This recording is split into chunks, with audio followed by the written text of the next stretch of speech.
ಅಮ್ಮ ಬಾಯಿಲಿ ಅಮ್ಮ ಹೊರ ಬರ್ತಿದ್ದಾನೆ ನೋಡಮ್ಮ. ಯಾರೇ ಅದು? ಕಾರಲ್ಲಿ ಬಂದಂಗೆ ಕಾಣುತ್ತೆ. ಅಷ್ಟು ಕಪ್ಪಗಿದ್ದಾನೆ. ಕಪ್ಪಗಿದ್ರೇನು, ಅವಳೇ ಅವನನ್ನ ಇಷ್ಟಪಟ್ಟು ಮದುವೆ ಮಾಡ್ಕೋತಿದ್ದಾಳೆ. ಯಾರಿಗೆ ಬರೋಣಮ್ಮ? ಇನ್ಯಾರಿಗೆ? ಎದುರು ಮನೆ ಸವಿತಾಗೆ. ಹುಡುಗ ಅಷ್ಟೇನು ಓದಿಲ್ವಂತೆ, ಆದ್ರೂ ಅನುಕೂಲಸ್ಥರಂತೆ.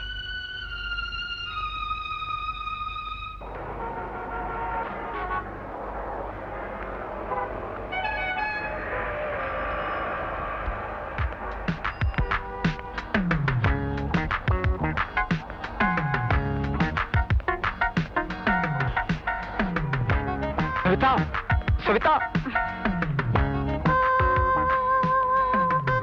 ಸವಿತಾ. ಏನು? ನಾನು ನಿನ್ನ ಹತ್ರ ತುಂಬಾ ಮುಖ್ಯವಾದ ವಿಷಯ ಮಾತಾಡ್ಬೇಕು. ಅದೇನ್ ಮಾತಾಡ್ಬೇಕು ಅಂತಿದ್ದೀರೋ ಬೇಗ ಮುಗಿಸಿ. ನಾನು ನಿನ್ನ ತುಂಬಾ ಪ್ರೀತಿಸ್ತಿದ್ದೀನಿ. ನಾನು ಮದುವೆ ಮಾಡ್ಕೊಳ್ತೀಯಾ? ಸಾಧ್ಯ ಇಲ್ಲ. ಯಾಕೆ? ಆ ಪ್ರಶ್ನೆನ ನಾನು ಹಿಂಗೆ ಕೇಳ್ಬೇಕು. ನಾನು ನಿನ್ನ ಮದುವೆ ಮಾಡ್ಕೋಬೇಕು?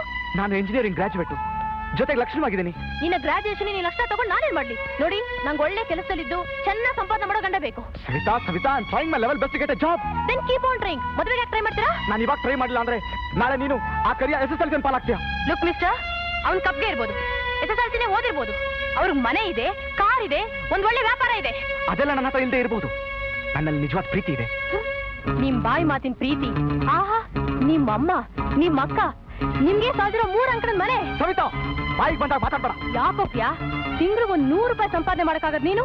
ಅವರಷ್ಟು ಸುಖವಾಗಿಟ್ಕೊಳಕ್ ಸಾಧ್ಯನೇ ಇಲ್ಲ. ಸವಿತಾ, ಸವಿತಾ, ಪ್ಲೀಸ್ ನನ್ನ ಅರ್ಥ ಮಾಡ್ಕೋ. ನೋಡು, ಇನ್ನು ಜ್ವರಕ್ಕೆ ಹೋಗಾಡ್ರೆ ಪೋಷ ಕರಿಬೇಕಾಗತ್ತೆ. ಮುಂದೆ ಆಗೋ ಅನಾಹುತಕ್ಕೆ ನೀನೇ ಜವಾಬ್ದಾರಿ.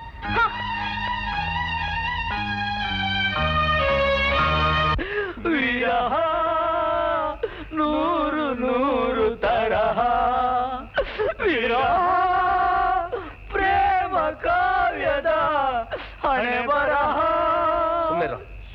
ಏ ಶಿವ, ಯಾಕೋ ಈಗ ಜೋಲ್ ಮರೆ ಹಾಕೊಂಡು ಕೂತ್ಕೊಂಡ್ಬಿಟ್ಟಿದ್ಯಾ? ನಿನಗೆ ಗೊತ್ತಿಲ್ವಮ್ಮ, ಅವನ ಹುಡ್ಬಿಗೆ ಮದ್ವೆ ಸೆಟ್ಲ್ ಆಗಿದೆ. ಈ ನನ್ನ ಮಗ ಅವಳನ್ನ ಹೊಲ್ಸ್ಕೋಬೇಕು ಅಂತ ಅವಳ ಹಿಂದೆ ಮುಂದೆ 1000 ಸಲ ಸುತ್ತಿ ಸರ್ಕಸ್ ಮಾಡ್ದ, ಗಿಟ್ಲಿಲ್ಲ. ಎಲ್ಲೋ ಕೈ ಕೊಟ್ಲು ಅಂತ ಕಾಣಿಸುತ್ತೆ ಅಲ್ವೇನಾ? ಊರಿಗೆಲ್ಲ ಒಬ್ಳೆ ಏನೋ ಪದ್ಮಾವತಿ. ಅರೆ ಮಾರೋ ಗೋಲಿ ಯಾರ್. ಸವಿತಾ ಹೋದ್ರೆ ಸರಿತಾ ಬರ್ತಾಳೆ, ಸರಿತಾ ಹೋದ್ರೆ ಶ್ರೀದೇವಿ ಬರ್ತಾಳೆ, ಶ್ರೀದೇವಿ ಹೋದ್ರೆ ಜಯಪ್ರದಾ ಬರ್ತಾಳೆ. ಹಾಗಂತ ಈ ಮನ್ಮತ ಕಾಯ್ತಾ ಕೂತ್ರೆ ಊರಲ್ಲಿರೋ ಕನ್ಯೆಯರೆಲ್ಲ ಶ್ರೀಮತಿಯರಾಗಿ ತಾಯಂದ್ರಾಗ್ಬೇಕಾಗತ್ತೆ. ಆಗ ಇವನು ಅವ್ರ ಮಕ್ಕಳನ್ನ ಎತ್ತಿ ಚಿನ್ನ ರನ್ನ ಅಂತ ಆಟ ಆಡಿಸ್ಬೇಕಾಗತ್ತೆ. ಆಗ ಆ ಮಕ್ಕಳೆಲ್ಲ ಇವನ್ ಸುತ್ಕೊಂಡ್ಬಿಟ್ಟು ಮಾಮ ಮಾಮ ಮಾಮ ನನಗೊಂದು ಐಸ್ ಕ್ರೀಮ್ ಕೊಡ್ಸು ಮಾಮ, ಐಸ್ ಕ್ರೀಮ್ ಕೊಡ್ಸು ಮಾಮ ಅಂತ ಹೇಳ್ಬೇಕಾಗತ್ತೆ. ಇನ್ನೊಂದ್ಸಲ ವಿಚಾರ ನೋಡು ನನ್ನ ಮಗನೇ, ಒದ್ದು ಬಿಡ್ತೀನಿ. ಯಾಕೋ ಯಾಕೋ ಆ ಗುರ್ಗಂಡಿ ನೋಡ್ತಾ ಇದ್ಯಾ? ನೀನ್ ಇನ್ನೊಂದ್ಸಲ ಆ ಗುರ್ಗಂಡಿ ನೋಡಿದ್ರೆ ಈ ಸಿಗರೇಟ್ ನ ನಿನ್ ಕಣ್ಣಿಂದ ಹಚ್ಬೇಕಾಗತ್ತೆ. ಸರ್ಸು, ನೀನು ಅಮ್ಮ ಭಿಕ್ಷೆ ಬೇಡ್ಬೇಕಾಗತ್ತೆ. ನೋಡು, ಈ ಮನೆ ಬಗ್ಗೆ ಆಗ್ಲಿ, ನಿನ್ನ ಅಕ್ಕನ ಶೀಲದ ಬಗ್ಗೆ ಆಗ್ಲಿ ನಿನಗೆ ಅಷ್ಟೊಂದು ಆತಂಕ ಇತ್ತು ಅಂದ್ರೆ ಮೊದ್ಲೊಂದ್ ಕೆಲ್ಸ ಹುಡುಕಿ 4 ಸಂಪಾದನೆ ಮಾಡು. ಆಮೇಲೆ ಅದೇನ್ ಚೀರಾಡ್ತೀಯೋ ಚೀರಾಡು.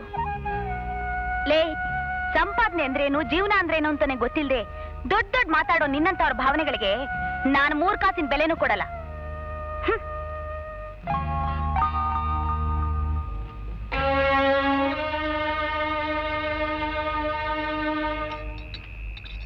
ಲೇ, ಒಂದ್ ಸಿಗರೇಟ್ ಕೊಡೋ. ಈಗ ತಾನೇ ಕೊಟ್ನಲ್ಲ ಸರ್. ಏ ಮರಿ, 2 ಬನಾರಸಿ, 100 ಬೇಸ್, ನವರತ್ನ ಕಿ ಮಾಮ್, ಪಕ್ಕಿ, ಸುಪಾರಿ, ಎಲ್ಲಾಚಿ, ಲವಂಗ.